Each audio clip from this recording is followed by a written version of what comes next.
जी कहते हैं कि पत्रकार जो है चौथा स्तंभ है, लेकिन यहाँ पर जो अयोध्या है यहाँ पर चौथे स्तंभ की सूचना विभाग उस तरह से धज्जियाँ उड़ा रही है, इस प्रकार से सम्मान को घटा रही है कि ये बहुत दुखद और निंदनीय है। कहा जाता है कि अभी दीप उत्सव का कार्यक्रम हुआ, उसका वीडियो भी वायरल हुआ है, किस प्रकार से मान सम्मान किया जा रहा है उस वीडियो में आप सब देख सकते हैं। वैसे ही बहुत से कारण सूचना विभाग यहाँ पर जो कुछ ही लोग हैं ऐसे जिनको महत्व देता है, उसके अलावा जो निर्भीक और निडर ईमानदार पत्रकार हैं जो क्षेत्र में रात दिन कार्य कर रहे हैं। और जो भी कहा जाता है पत्रकार एक समाज का आईना होता है, जो चीज़ें दिखता है साक्ष्य के साथ उसे जो है जनता और सरकार के समक्ष रखने का प्रयास करता है।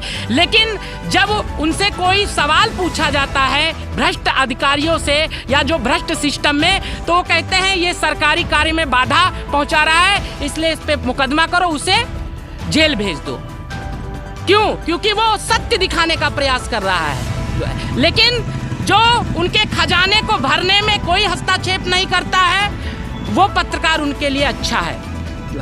तो मैं यही कहना चाहूँगा कि पत्रकार लोकतंत्र का चौथा स्तंभ है, कलम उसकी ताकत है, आवाज़ उसकी ताकत है, तो उसके आवाज़ को और कलम को दबाने का प्रयास ना किया जाए, उसे स्वतंत्रता की आज़ादी दी जाए, वो निर्भीक और निडरता के साथ अपने खबर को लिख सके और दिखा सके और सरकार तक पहुंचा सके कि ये कमियां हैं, इसको दूर करनी चाहिए और ये कमियां जो सरकार की अच्छी योजनाएं हैं उसे भी जन जन तक पहुंचा सके। इसलिए इसी तमाम अव्यवस्था को लेकर सूचना विभाग में भी तमाम ऐसी अव्यवस्थाएं हैं।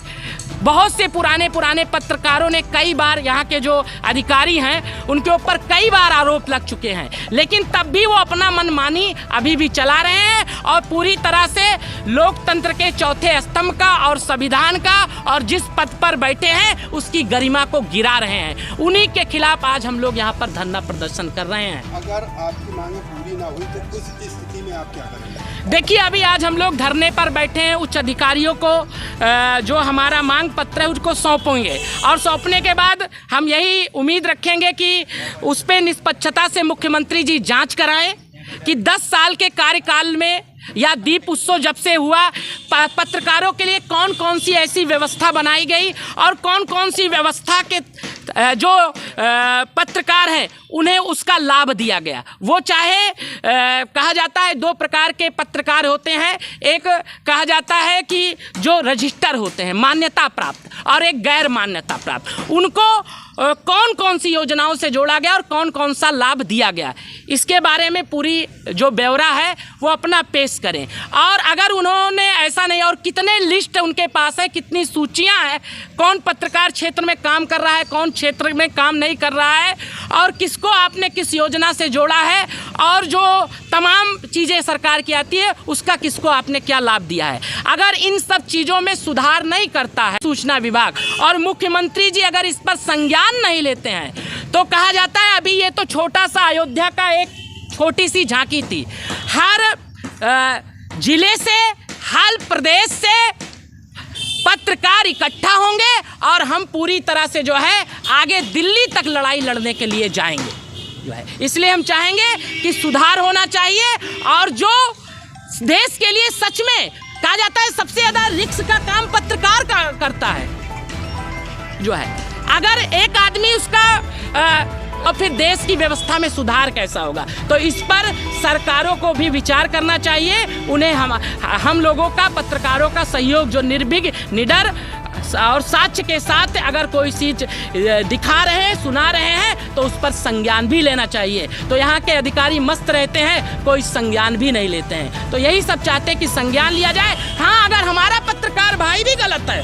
और आपके पास साक्ष्य है, आप कोर्ट के तहत या उस चीज़ों को, तमाम चीज़ों को साक्ष्य के साथ प्रकट करिए जो है, उसे भी सजा दीजिए।